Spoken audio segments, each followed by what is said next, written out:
And welcome, Hoosier fans, to this week's edition of Banner Monday, where we begin the week the best way that we know how, and that is by talking IU and Big Ten basketball. So much going on in the world of IU and Big Ten basketball right now, and we're going to talk about it all. Mike DeCourcy is going to be here. Ryan Phillips will be here for a mailbag, so a jam-packed edition.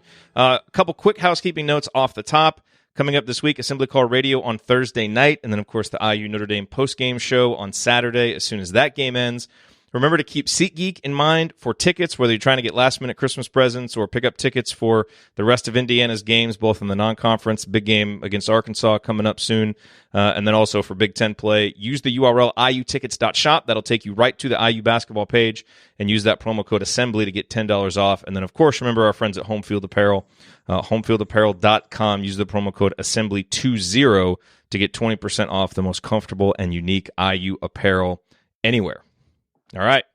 And with that said, I am now pleased to welcome in for his regular segment from the Big Ten Network, the Sporting News, and Fox, one of the hardest working men in college hoops, the venerable Mike DeCourcy. And Mike is joining us from his home studio.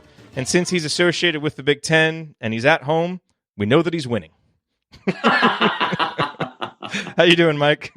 I'm doing great, Jerod. How are you? I am doing very well. So, since the last time we talked, Indiana blew out Florida State, got blown out by Wisconsin, won a tough, ugly game at UConn, and then barely squeaked by Wisconsin, a team that was not supposed to have a pulse, but apparently does at home. So let me kind of phrase your Indiana discussion this way. Are you more optimistic or less optimistic about Indiana after the results of the last 2 weeks? Well, I think I'm more optimistic for accounting reasons, because when we last spoke, they had played basically no high majors, and so therefore they had no high major wins. And now they've played 4 and have 3. So more optimistic, but still confused about who they are or who they want to be. I like that they can be so many things. I think when we talked on the podcast that I mentioned that I like the flexibility, the variability of what they can be. But I think the best teams figure out at least who their A game is, who their B game is, and what they might want to change into because of a particular opponent. But if you start getting into 5, 6, 7 different personalities, it becomes really hard to be good at any one of them. So you need to figure out who your not your 5, but who your core is. And, I think that Arch is very enthusiastic about the fact that he can play so many guys and play so many different ways. But usually when teams play a lot of guys, it's because they're running and pressing. And they're not doing that. And they're basically playing pack line and they're, in their standard offense. And so they don't need 11 guys to play that way. And I'm not saying you can't play 11 like that, but I mean, when you think about it, on Friday night when they struggled so much and they had to go to overtime, Justin Smith only left the court for 5 minutes in the whole game. So that says something. That says that even though you got 11 guys sitting around, you got a couple that you got to have on the floor. And if you don't have them on the floor, then you don't feel comfortable. Well, that's a start, but I still think you need to develop an identity of what you want to be at your best. This is who we want to be. This is what you practice to get to be.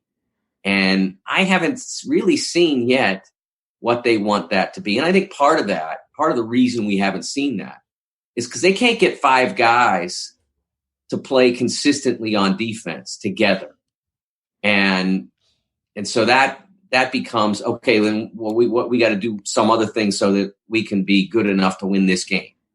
Yeah, no, that's a huge issue because Archie Miller clearly wants a program defined by defense, and right now the defense is very much a weak link, as we saw against Nebraska. We all hope that getting Rob Finney back will help to shore up some of the perimeter defense issues, but it's the problems seem to run deeper than just one guy.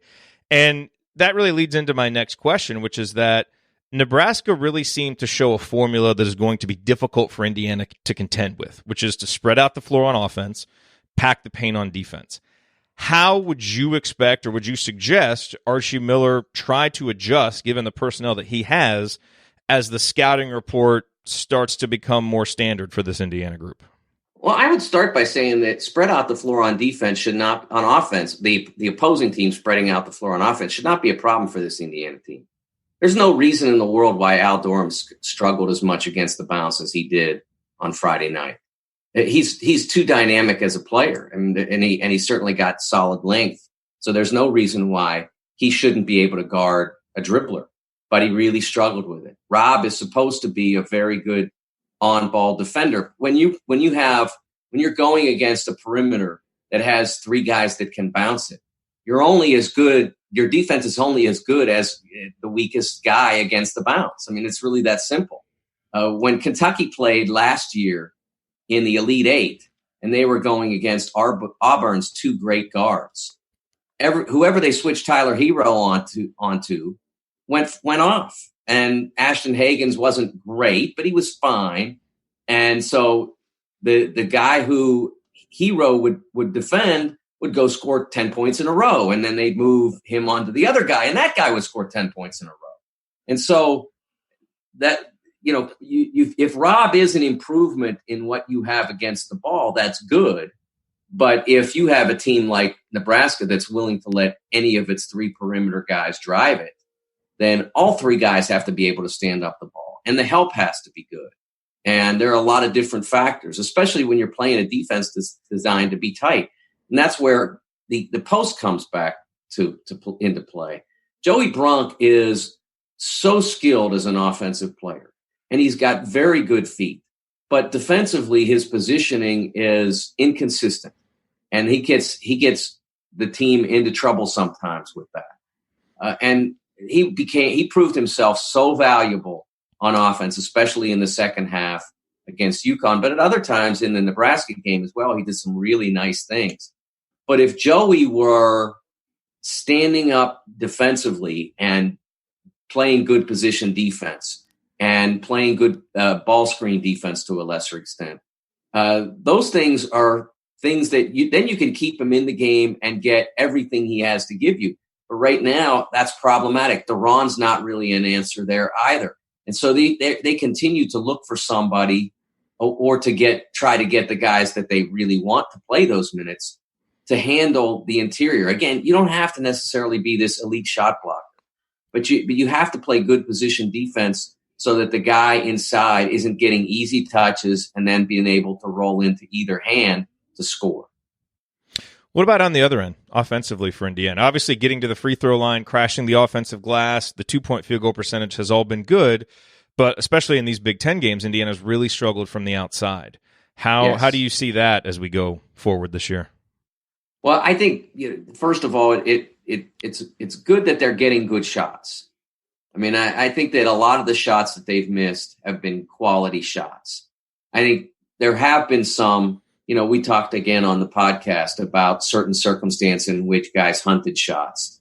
And that I think that because there's so many guys that are rolling through the lineup, sometimes guys start to think, well, I've been out here for 3 minutes and I'm probably about due to hit the bench. So maybe I ought to get one up here before I go. And I'm not saying that's exactly what motivates Indiana's guys at the times when they take subpar shots. But that is a tendency in some circumstances. So you have to be. It's probably what I'd be thinking if I was a player. I mean, yes. But you can't have that. And so there was, like I said, there were one or two instances, particularly in the UConn game, where I saw guys that were chasing shots, and that this team can't ever have that happen because again, most of the time you've got 5 guys on the floor who can put the ball in the basket from somewhere. And some teams are going to have maybe 3 that, you don't ever want the other guy to take anything other than you're wide open underneath, the ball falls into your hands, then you can put it back. Otherwise, make sure that somebody else gets it. That's college basketball. There's a lot of teams out there like that. But there aren't too many rotations where Indiana says that to any of its guys. Because if they're taking shots from the right place after the right offensive action, second side, third side, wide open, no closeout.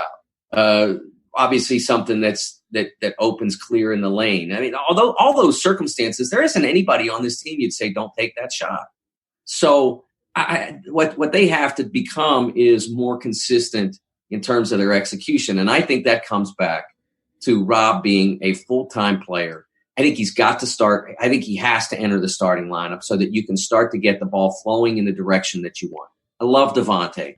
I love Al. Neither one of those guys is a point guard.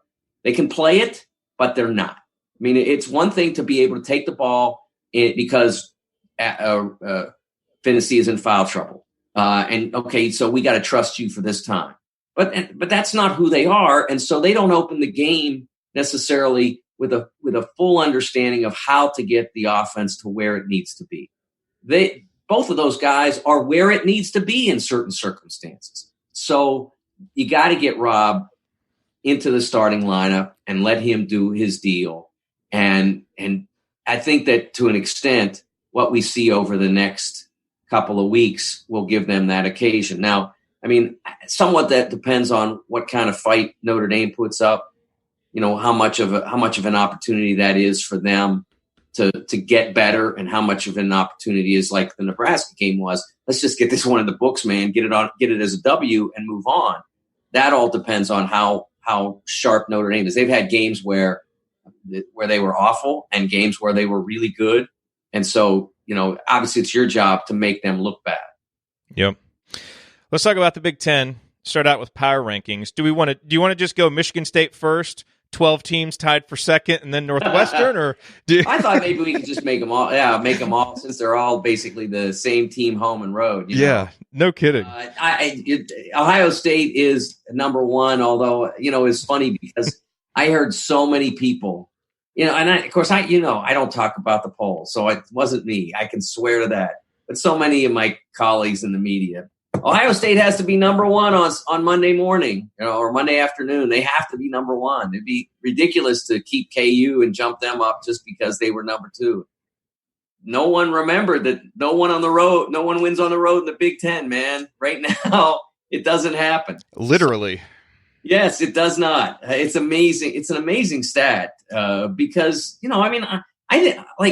that was my first occasion to see Nebraska, and I was going to check the Creighton game out, and they didn't give me a reason, as everyone knows, and so this became my first chance to really get a good look at them, and they certainly don't have enough guys, but the guys they have aren't bad, and because of the way they played in that game, it worked because they I don't know if that was the way they had designed it up all year, but all those ISOs they did, it worked really well for them. And they played good team basketball, and they made it hard to play against them. And then, of course, they carried that into the home Purdue game as well. So you're looking at other than Nebraska, all the teams you looked at them and said, well, I like that guy, and I like that guy, and he's a good player. And then you watch them play some Northwestern kicking the heck out of Providence. You thought, well, at their absolute best, they could be a threat.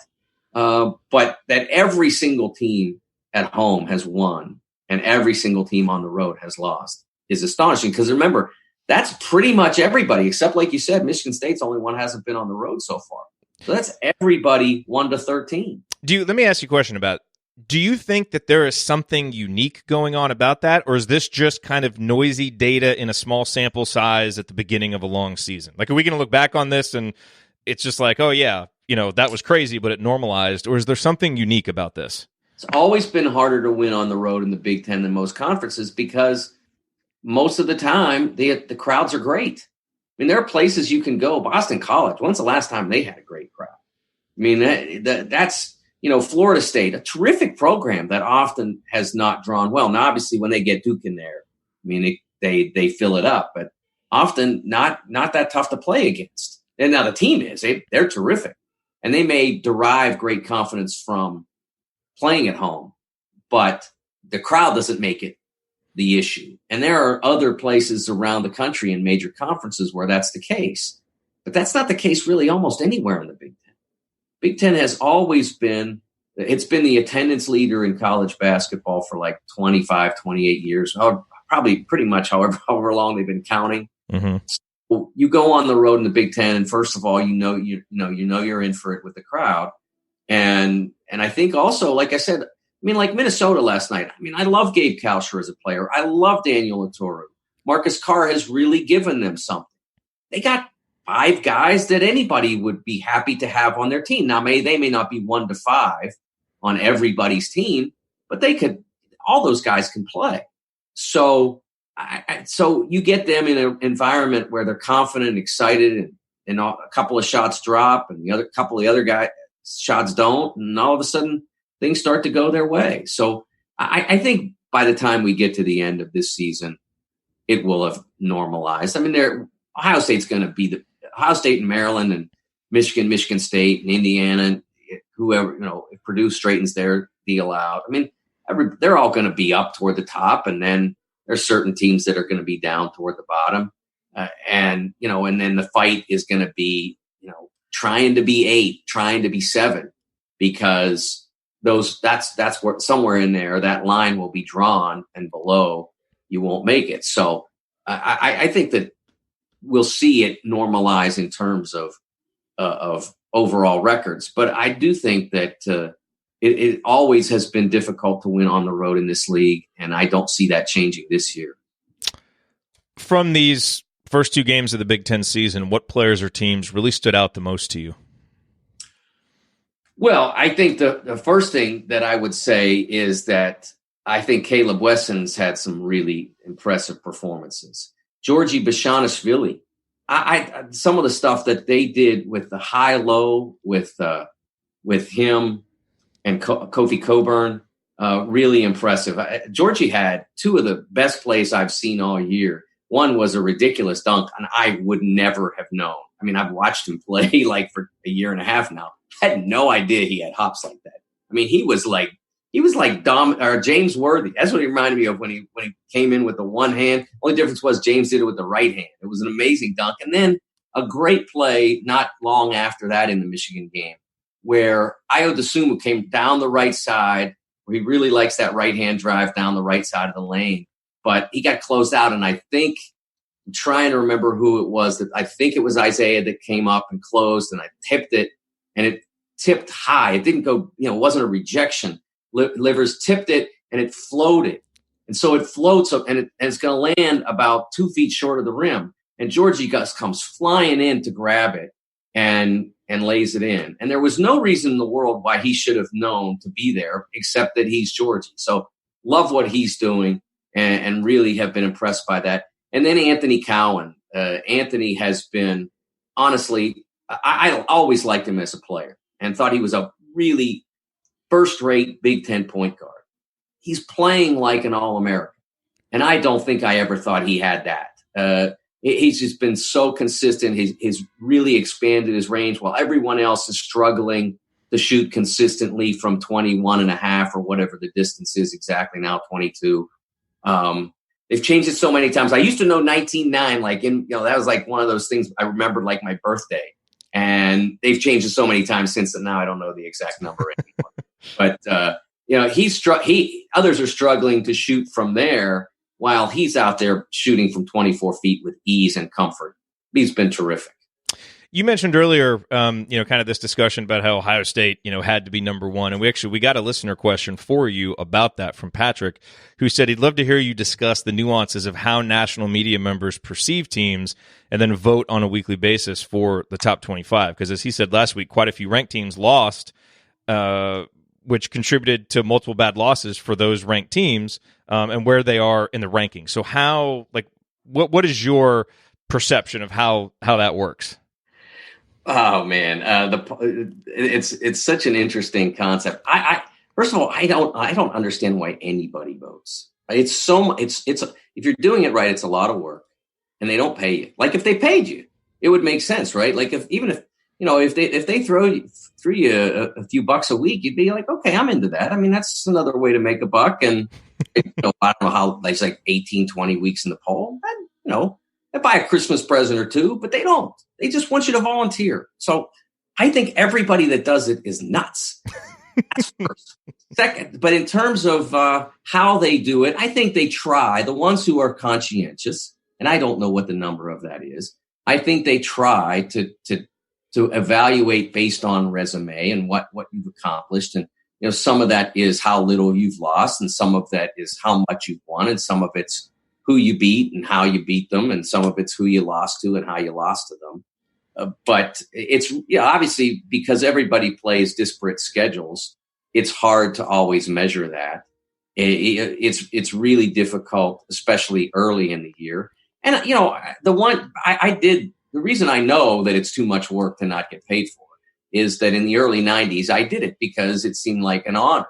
And I thought it was. And so I did it for a couple of years. And the second year I did it, I was the year that LaSalle had Lionel Simmons as a player of the year candidate. And they had like 3-4 pros on their team, and they were rolling through their league. Now, they were in the Metro Atlantic then. It was better then than it is now, but it still was the Metro Atlantic. It wasn't the Big Ten or the Big East. But they were a fabulous team. They were tremendous. And they were like 20 whatever and 1. And it wasn't a year when there were a lot of great teams that were obviously, above everybody. Maybe it was 91. I can't remember exactly. But whatever that year was, I kept voting them number 1 every week. And so it would be like whoever was number 1 that was like 26, 20 and 6 or 25 and 3 or whatever they were. And then there'd be LaSalle somewhere down around 6th or 7th, and that little 1 in parentheses, and that was me.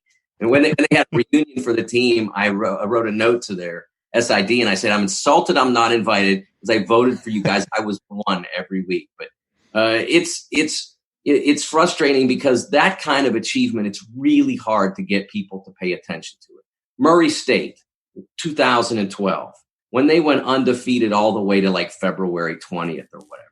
If you watched them play, you knew how good they were. Now, were they better than Duke or whoever? No, but they were 28-1 or 28. No, excuse me. Why can't you vote them number 1 just until they lose? Can't really? Because it would undignify the poll. See, that's the kind of thing. And Gonzaga has superseded that because even though their league's not great, they've proven it by like just in the last couple of weeks, they've gone out and beat Washington and Arizona and somebody else, and they play Carolina this week. And so they've played those kind of people. So for the most part, people don't hold it against them any longer for their schedule. But it's really hard for great, great teams. Wichita a few years ago when they went 2014, when they went all the way to basically the tournament without losing. Yeah. It's hard for them to get the recognition they deserve, and that frustrates me. Last question for you, Mike. This may shock you to learn, but Indiana fans had very strong reactions to the Nebraska game. Some were happy that Indiana got the win. Some very upset with how Indiana played despite getting the win. Lots of strong reactions out there. Some more reasonable than others, let's say. And, it's interesting following you on Twitter because you're a Steelers fan. And so I see you talking about the Steelers, which is actually a team that you root for. So I've seen you going back and forth with Steelers fans on Twitter. And here's a question that I want to ask you just from a philosophical standpoint about how you use social media. Do you think that it is useful for people with platforms like, you have with, obviously in sports and with Steelers and like we have with Indiana? Do you think it's useful to engage with and highlight the extreme or ill-informed opinions on Twitter? Or are we amplifying voices that don't deserve it? And in the process, kind of making the fan reaction, quote unquote, seem more extreme and unreasonable than it really is. Because I feel like sometimes those minority voices on Twitter that are very angry, very loud, you kind of want to point out why they're being so ridiculous. But I sometimes wonder if it would be better to just ignore them altogether. Well, I think if the problem with ignoring them, unless they're profane or whatever, or offensive or, that sort of thing. The problem with ignoring, if they're just talking football in my case, or talking hoops and, and like I wouldn't, unless someone came to me in basketball, for the most, now I will do some, but because because the Steelers are something that I'm passionate about, I feel comfortable saying, this is a wrong approach. Yeah. And in basketball, usually it's if somebody comes to me and drops a take on my doorstep that I think is inaccurate. That's usually when I'll respond. But I think the value in responding is that for the most part, if someone puts something out on Twitter, like the idea that Duck Hodges was asked to throw too many passes on Sunday night, and that's the reason the Steelers lost. If somebody puts that out there, then somebody else might come, like does a search on Duck Hodges and then sees, well, this guy thinks the same way I do, so I must be right. So if I come in and say, here's why you're wrong, then there's a very good chance that they'll see that instead, and they'll be like, ooh, I never thought about it that way. So that's kind of why I feel like either, in the things that I have some expertise on, and I do feel like I have expertise on the Steelers, not what Ed Bouchette from The Athletic has, been covering them for 35 years, but more than a lot of people do. Or it's certainly in college basketball, where I'm comfortable, pointing out where people are, engaging in collective groupthink. Yeah, I think that one example of that would be the 2017 national championship game, where people were outraged because they were calling too many fouls. And my response to that common assertion was, here's the thing. If they don't commit that many fouls, they won't call them. So don't foul. But that, people let them play. Well, do you want them to break the rules as they play, or do you want to call the rules as they're written and therefore allow those who are playing fairly to succeed? So that's an example of where I would chip in and say, this is why you're wrong. And so, like Friday night, it was a frustrating game for Indiana. I totally get that, especially because what are some of the things I talked about before?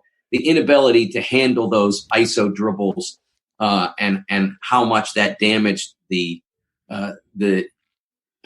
Indiana defense. And then also, after they had been damaged in that way for so many times, and here they are, they got a chance to close it out. They're up 3. They carry the ball, not carry it, but advance the ball over to the sideline. The clock hits 3.5, 4 seconds. They are inviting you to foul them. And no, we're just going to play it out. I can see where that would frustrate, because that was the wrong choice. You should have fouled them. Because they began the possession with a lot of time, if they chuck it at 12 and they make it, okay, we're either going overtime or we got a shot to win this now. But when they hold it and whatever else happened, but they brought the ball over to in front of their bench, and we're not in position to shoot yet, and there was 3.5, 4 seconds on the clock. They're inviting you to foul, and you don't foul. That's a tactical mistake. I mean, I don't know what Arch's basic premise is on that, because I haven't seen a lot of circumstances where they were leading by 3. I mean, a year ago, they didn't have many leads down the stretch. But I know his brother fouls on that every time, because they got beat at Xavier on one of those in the NCAA tournament 2007. Yeah, they had Greg Oden's team beat, and they didn't foul. And Ron Lewis put in a 3 from the top of the key, and they went home, and Indiana went to the championship game. So I know Sean fouls every time. I was surprised that Arch, doing a lot of the things that Sean does, wasn't in, and having worked with him for so long, wasn't in that camp, at least not in that circumstance. We talked about that on the postgame show. It was actually surprising to see Archie at one point basically turn to the bench and ask, what are we going to do, as if they didn't have the plan set. He mentioned in the postgame that was their plan to foul, and they just didn't get it communicated. So okay, well, that explains it. They have a plan for it, but they just didn't execute it. Yeah, when you have 12 seconds left, it is in that fuzzy gray area. And if you don't have a time or a stoppage to communicate that, it can be hard, because, again, you don't want to foul at 12, because then you're free throwing back and forth, and soon enough, you don't even have a 3-point lead. Yeah. But if, your guys should know going into a situation like that, that should be a situation that they understand. If it gets down to a certain figure. Now, Sean fouls even earlier than that. That's where I kind of part with him. I'm a below 5 second guy. If you get below 5 and you're not in position to shoot, do it. I've seen him foul at 6 or 7. So that's a circumstance where I thought that I was really surprised that they didn't, because it was such an open invitation when the ball was over by the right sideline. Yeah. And they didn't shoot it until they got it back up to the wing. So that would be an example where, if, I could see where fans would get frustrated by that, because once you got in overtime, you hadn't played great, so very easily could have gone the opposite way. But once you win a game, you try to learn from it. You try to use what you got, use the mistakes you made. And like I said, Al Durham got to guard the dribble better. There's no reason in the world why you should be so easily knocked off stride. And what I mean by that is one ball fake, one step fake, and you're like diving. Really? You're that afraid of your interior defense that you got to bounce back that far because the guy made one hard move to look like he was driving, and then he steps back into a shot. How many times are you going to let that happen? So those are the kinds of things that you learned from Friday night and fixed. Much better to learn from a win than from a loss. And that is a universal truth in sports. Amen to that. Mike, we always appreciate your time. And now we will part, and I think we're all rooting for Northwestern tonight, simply to see the most symmetrical Big Ten standings of all time. Everybody at 1-1. I feel like that would just be the perfect way to enter the Big Ten season. Just a clean slate. Don't put it past them. I know. They at their best, they're hard to play against. They don't defend great, but they can't, and they don't shoot great, but they can run really good offense and they can get hot. So you never know. Go do it, Northwestern. We're all behind you. Enjoy. Thanks, Mike. We'll talk to you. No Banner Monday next week for Christmas, and then I think we'll do it the week after if you're available. I will look forward to it, Jerod. Thanks. Perfect. Thanks, Mike. Happy holidays. Merry Christmas. Happy holidays to everybody. Okay, the great Mike DeCourcy. We always appreciate him coming on and joining us on Mondays. Great insight there on the Hoosiers. And let's now bring in Ryan Phillips for the mailbag. I know he's got about 20 minutes with him, so we want to get right to it and get to some of these questions. A lot of good questions came in. And, we had a little bit of breaking news happen today, which I'm sure that you all know by now. Indiana Athletic Director Fred Glass kind of surprised a lot of people by announcing that he is retiring as an athletic director. So, Ryan, I guess let's start out before we get into the questions. What was your initial reaction to hearing the news about Fred Glass? Surprise. If he was announcing now that he'd be done at the end of the year, end of the school year, not the school semester, that would have been interesting. But he's out pretty quick. And, well, he said he's staying on till the end of the year, right? Oh, he's staying on to the end of the year? I thought he meant the end of the calendar year. No, the end of the bicentennial. So I think it'll be until... Okay. Yeah, and that doesn't surprise me as much. No, I had seen it actually tweeted twice that he was leaving at the end of the year, meaning calendar year, and that shocked the heck out of me. But that doesn't seem right, because they would never announce that was not my understanding of it. Yeah, that would not... That conclusion of academic year. Yeah, okay, it's academic year. Good. Because I saw two people tweet out that he was done and leaving. And, these are the kind of things where if it's really a retirement, they give you a long lead. You would say it, if you were leaving in December, you'd say it in August, give them a long lead time to search for a new athletic director, all that stuff.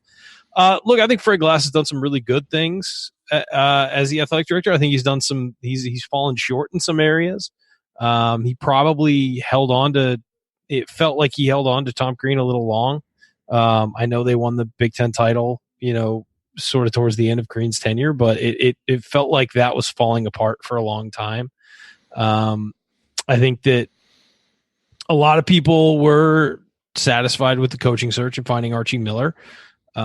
But it's also a situation where it feels like the basketball program hasn't advanced. Is everything you could possibly give to this basketball program being given with the facilities and all that? It seems that way. It doesn't seem like people are complaining about shortcomings in that area.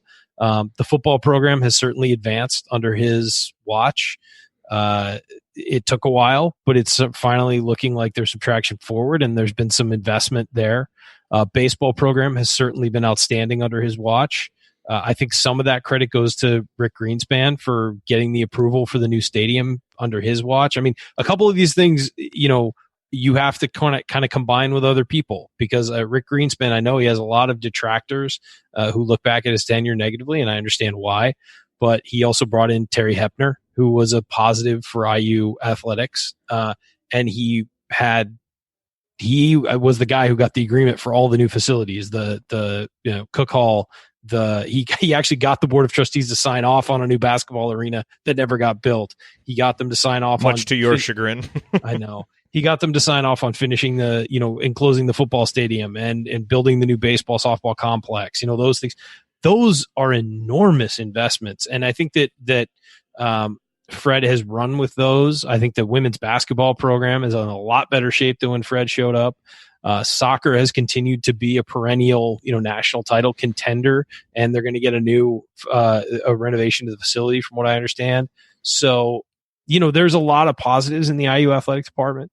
The problem is that the superstar program on campus still can't sort of get out of its own way. And we'll see. It's early in the season. Maybe that's the kind of thing where in his swan song, we'll finally see this blossom. But yeah, I think that there's certainly, as with any athletic director, I think nationally, there's positives and negatives to take away. Nobody's perfect. I think that he can look back with pride on some things. The Athletes' Bill of Rights, I think, was the right thing to do as well. Agree. Something that not a lot of schools do, and I think that it's a credit to Indiana that they did it. So positives and negatives, and we'll see who they bring in. It's the kind of thing where everybody thinks there's a better athletic director out there, then you get that athletic director and you can judge. It's everybody thinks there's somebody better out there, and everybody thinks there's a better coach out there. Unless you're Alabama football, everyone thinks, at least a few times a year, well, there's a better coach out there we could go get. Alabama fans are probably thinking that right now. Well, they have their doubts after Auburn, but it's the kind of thing where we will see what people think. I know there's people who look at Glass's tenure negatively. People look at it positively, but I think that there certainly are positives and negatives to take away. Where do you stand on it? Yeah, I think he did a really good job overall. I think it's, I've had this conversation with some people that, if you were going to grade him, it would be very difficult to give him higher than like a B+ simply because the basketball program is lagging. And that's the superstar program on campus is lagging. Yeah, but so many other things that he's done have really been good, and I really like the priority that he made putting student athletes first. I think, the sign that he has on his door, Mike Miller tweeted it out, etched into the glass. It said, the director of athletics can always be interrupted for a student athlete. And I just think that ethos, I think, is a really good one. And, and you don't branding, see a lot of it in college. No, and branding the Indiana University Athletic Department as one that puts student athlete welfare first. That I look at things differently now. I look at things as a parent so much more now, and I look at some of the things that they've done. There we go. No, but I'm kidding. I'm kidding. It's like, you think about that, and it's like, well, I would really feel good about sending my kid to a place like Indiana because that there's not going to be tolerance for athletes not being taken care of. Now, in some ways. Well, let me say something real quick about the student athlete welfare. You saw it this weekend in the Heisman Trophy speech where Joe Burrow talked about Ed Orgeron at LSU and how he puts the players first. And when Ed Orgeron was at USC, it was the same thing. All of those players said, we want to play for him because he cares about us more than he cares about himself or his contract or any of that stuff. If you want an athletic department that appeals to kids, make it about them, not about you running them or I'm your coach. You hear a lot of guys say that. Like it's not your like the basketball team at IU is not Archie Miller's team. It's those players' team. He's the one guiding it. And you could say that he's almost like he's a teammate who's in charge. That's really the way to look at it. And people always talk about Bobby Knight's teams, Bobby Knight's this, those teams that belongs to those players. But that's the culture of college sports where coaches are lionized. So. And I agree. And you're right. And it's the way the public views it, but it shouldn't be the way it's viewed internally. It should be about the athletes first. And I completely agree with you on that. And I just thought to be clear, it's not about coddling athletes. No. Because I think having discipline as a through line through your program and demanding excellence from them is the best way to make it a player's program, but it's making sure that their welfare as human beings is also taken care of at the same time. And I think Indiana has done that. And so, you could say, the quote unquote culture of compliance and some of these other things, has it maybe made it harder for Indiana to build a winner in certain sports where we know that, you might need to get some things done? Yeah, it probably has. But I think that's something that most Indiana fans like, and it's a pillar that they want their sports programs to be built on. And I think Fred understood that. And I applaud him for it. And I think in all of those ways, he did a really good job. And so I agree. I think that's a fair assessment. And as I said, I was watching the Heisman Trophy ceremony, and just that struck me as that was the thing that the kid got so emotional over, was that his coach cared about him. And it wasn't just a jersey number. He actually invested in his players, and that's the way you should set up your entire athletic program. And there are a number of programs who do that. And Indiana isn't the only one. But if you want to compete at the highest level, it's harder to do that.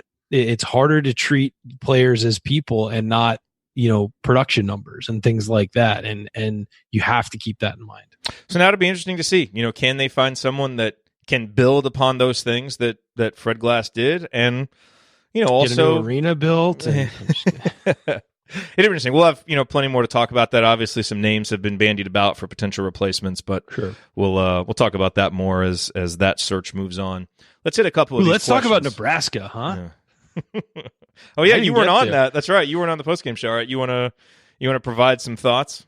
I did rewatch it, and I watched about the first half while we were driving down to the arena. I just had it on in the car, and then watched the second half and overtime later.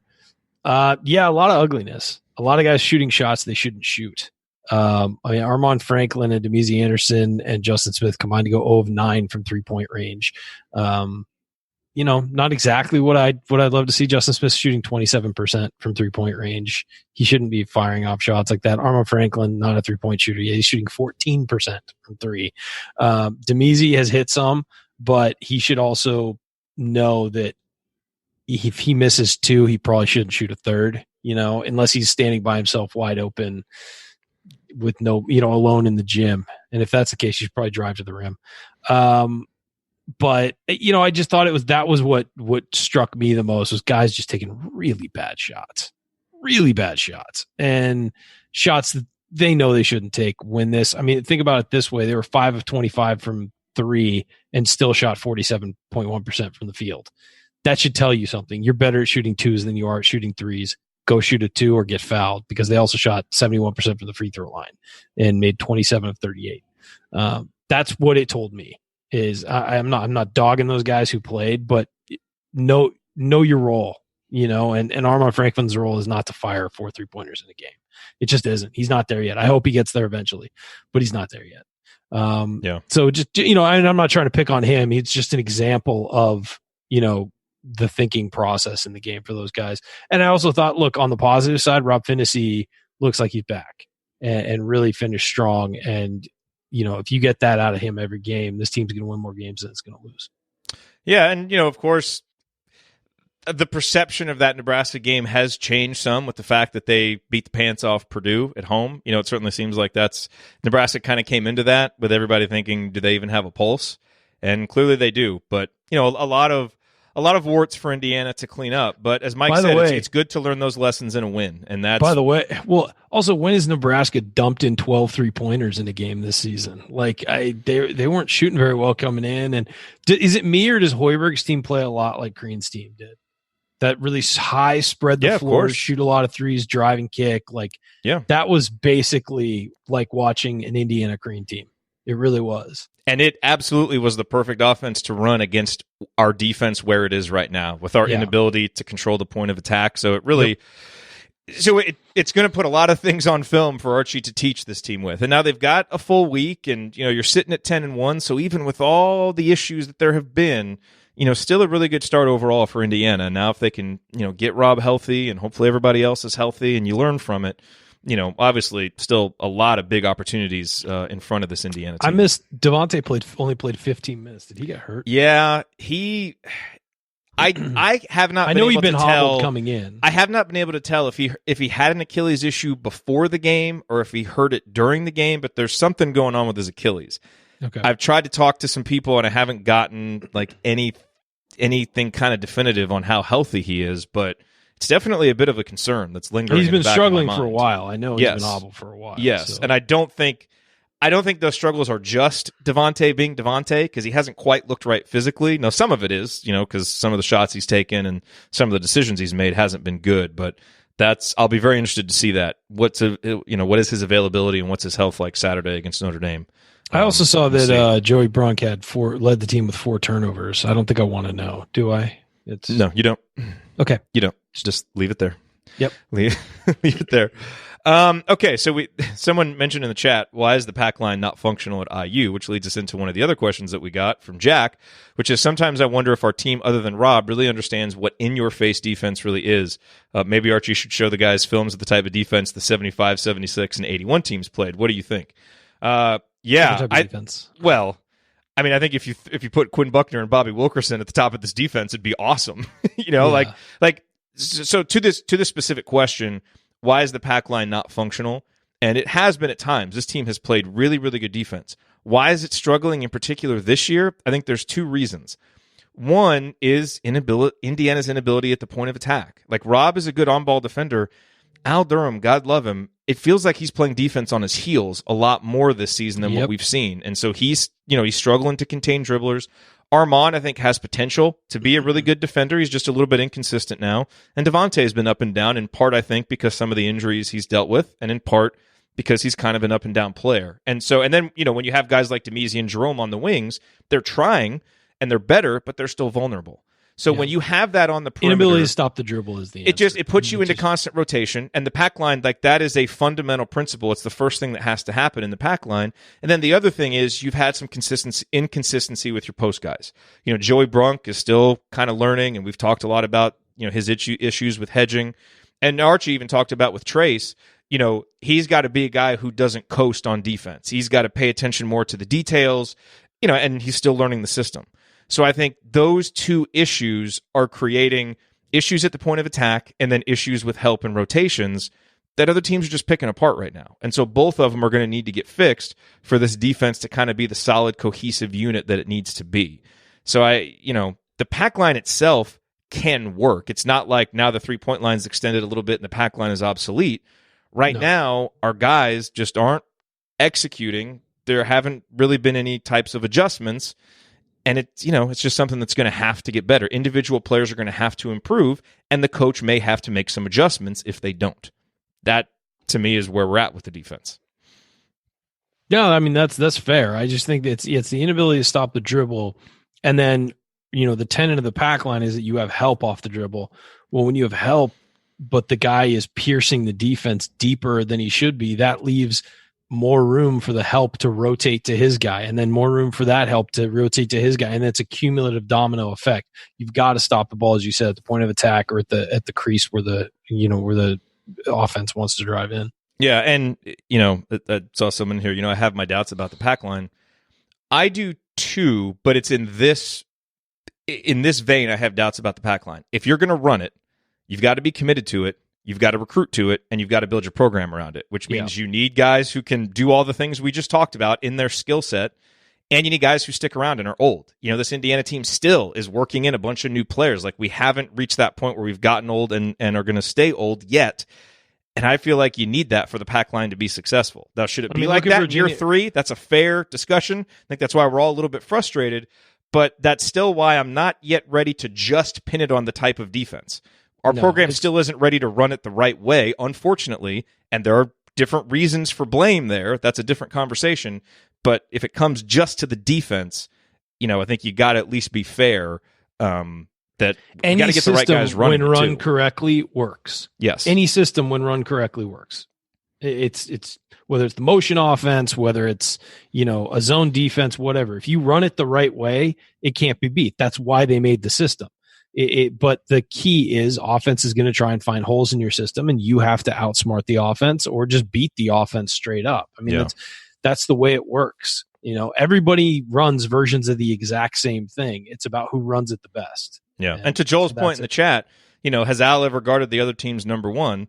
No. The pack line is not going to work if Al Durham is your lead defender out front. It doesn't fit his strengths, his skill set as a basketball player. That's why you need Rob Finney. Right. And so those criticisms of Al, in part, he's in a position to not succeed, but he still has to get better too, because he's the guy running it right now. So there's nuance. There's layers to it. There are layers to it. And there's no simple answer except for, Rob Finney come back and just guard all 3 ball handlers. He can do that, right? I know you need to get out of here. Can you take another question? Yeah. I got 10 minutes. Okay, so from JD, he says, I like predictive analytics, but do we overrate their importance game to game, especially early in the season? Teams can definitely get better or at least play on the higher end. Nebraska being the obvious example, do we occasionally forget that these are games played by human beings, not robots? Yes. I've thought about this a lot since the Nebraska game, actually. These are human beings, and also early in the season, predictive analytics, the sample size is small. So, nobody knew that Nebraska had the ability to come out and nail that many 3-pointers or do whatever they did because they hadn't shown it yet. That doesn't mean they can't do it. So I think that on a year-long trend, predictive analytics are pretty good. Yeah. Game to game, anything can happen. But again, trends, but it's always funny when Ken Palm says, IU is favored to win by 6 or whatever, and people take that to the bank. It's like, no. By predictive analytics say that, but who knows what's going to happen during the day? A guy could get hurt during the game, or a guy could, just have a bad day. His girlfriend could break up with him the night before and he doesn't get any sleep. And then he comes out and misses all his shots. These are human beings. And so I think that looking at it on a game to game basis is kind of, you can get a sense, but you can't predict things on it. Year long, the trends I think are very, very valuable though. Yeah, as I said, I've thought about this a lot since the Nebraska game, because we entered that with a certain set of expectations because Nebraska was sub 150 and they hadn't really been playing well. And so you look at it and you set your baseline kind of expectation for what's going to be success at a certain point, and it's funny, I saw a couple of people tweet that they had, taken their kids to the game, and you see these pictures of these 6-7-year-old kids going to the game. And I was thinking, I was like, man, back when I was going to the games with my dad, if I had gone to this game, I would have been ecstatic that Indiana won, had fun watching a really exciting game, and I wouldn't have thought about the fact that, Indiana didn't play very well because Nebraska isn't a good team. And granted, that would have been an overly simplistic way to look at it. I'm not saying that some of the critiques of Indiana aren't warranted. They are. But as I reflect on how we approach that post-game show, I will say one thing I wish we had done more of is acknowledge that the game didn't go how we expected, how we wanted, either our expectations or even the coaches and the players' expectations. It went totally haywire, and that team still rallied together and found a way to win it. And that should have been given more credit.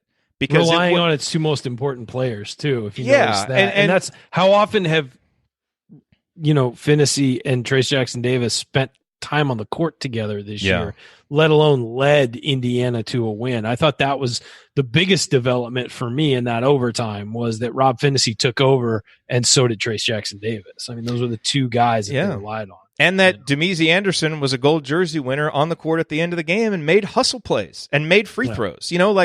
So that's the thing. And so I think that's what's important to keep in mind on an individual game basis.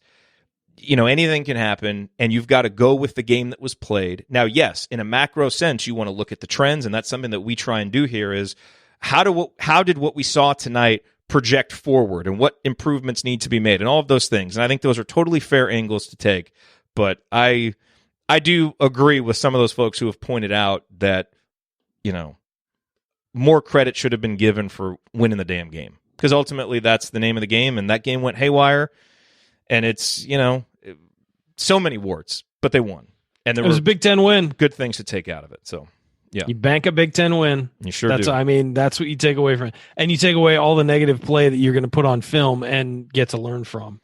But yeah, anytime you get a win in the Big Ten, I know this is not 1970, 1980s Indiana. This conference is a lot tougher top to bottom than it used to be.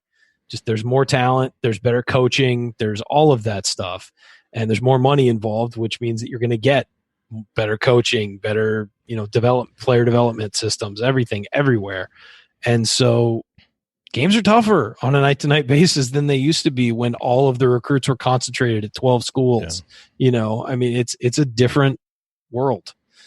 So these games are going to be tough every night, and I think the Big Ten Conference is a lot deeper than people thought it would be at the beginning of the year. I think they thought the top about 6 would be real good, and now we're looking at a situation where the bottom feeders are beating the top tier teams early in the season, and people are shocked.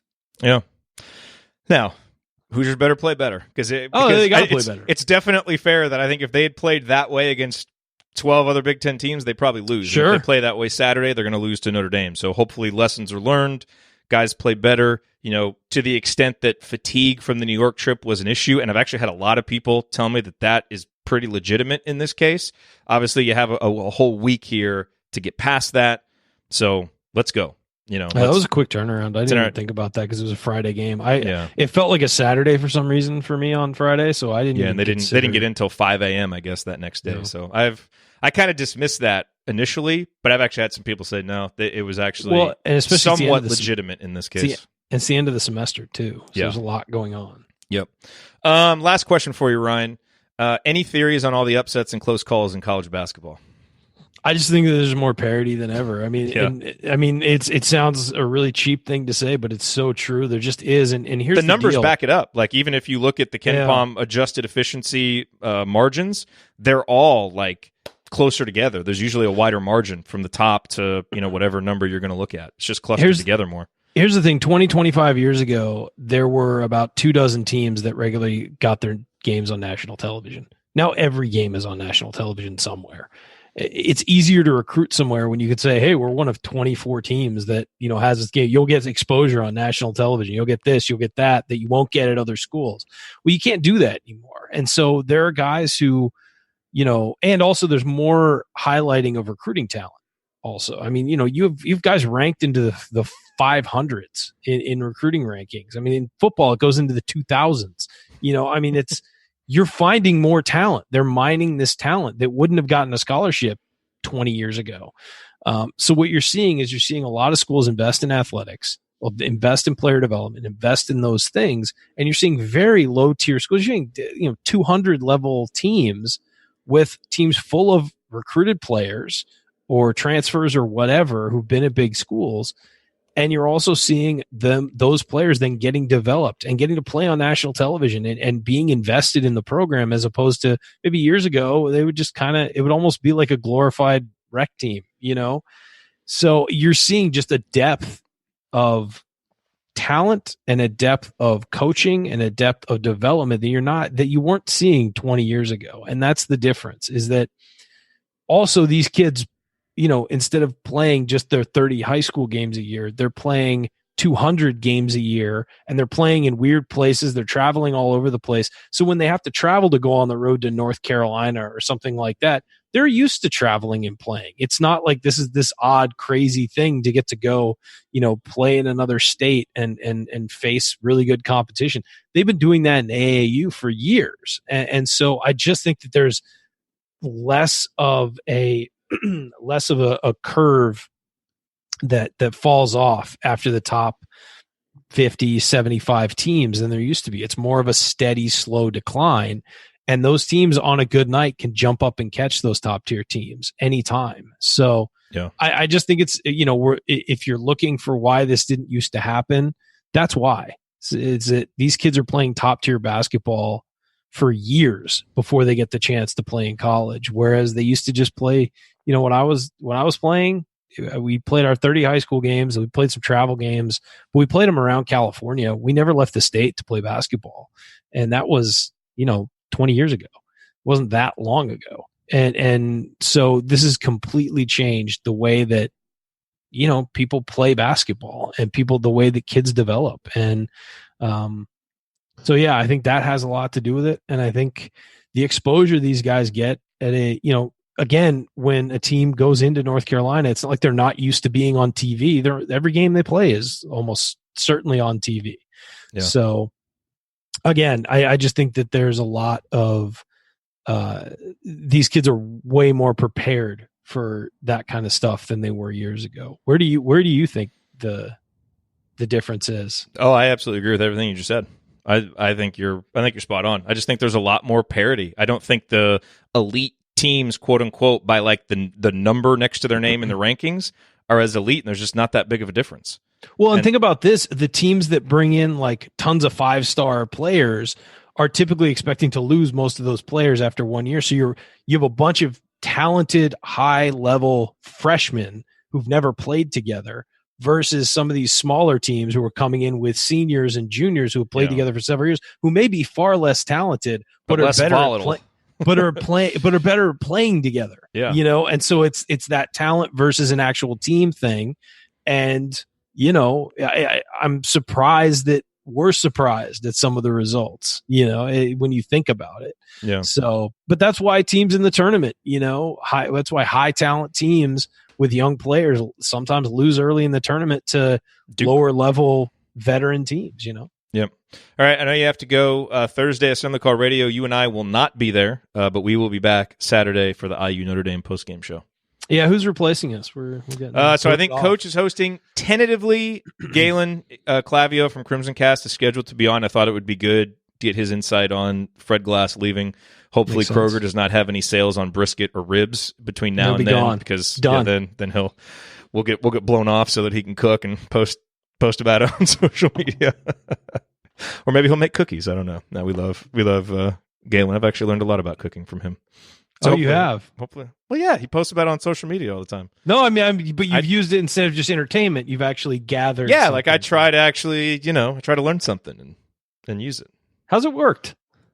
Fine. I mean, I'm doing well. I'm not that good of a cook, so any tip that I can get, I'm very happy about. I'm a horrible, which is so funny because my mom is like writes cookbooks and is like this, nationally famous cooking person. She's Your mom and chef. Galen should do a podcast together. They I bet really that would be should. an entertaining conversation.